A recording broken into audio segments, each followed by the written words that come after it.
روزی که 8 رو زدمش امروز 6 بعد ظهر است. ساعت نشون بده. اومدن نشستم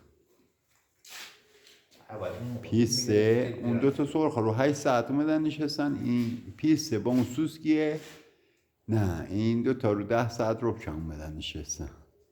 این پیسته رو سومش است با این 2 تا سرخ رو سومش، اما سوسکی رو قبلا میزدمش چند کرد اونم دوزه سن پرنندخته سا.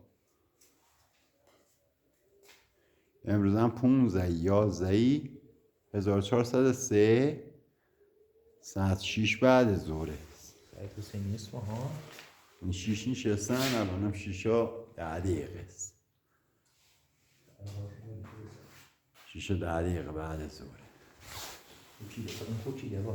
این کوچیده 2 تا سرخا خیلی زور زدن پیسته، یعنی 2 تا سرخا ویلو شدن اومدن وقتی خوشنو باختن. اگه 2 تا ویل نشده بودن این 2 رو که نبودن رو دست این 2 تا رو می آوردن. این 2 تا سرخا می خوردن به شهر.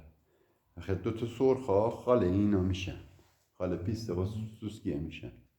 سعید حسینی اصفهان. امروز 15/11/1403 روزی که رو 10 ساعت رو کم کتی 3 میشه، یعنی 3 روز سواش میکنه. بذار بخوره.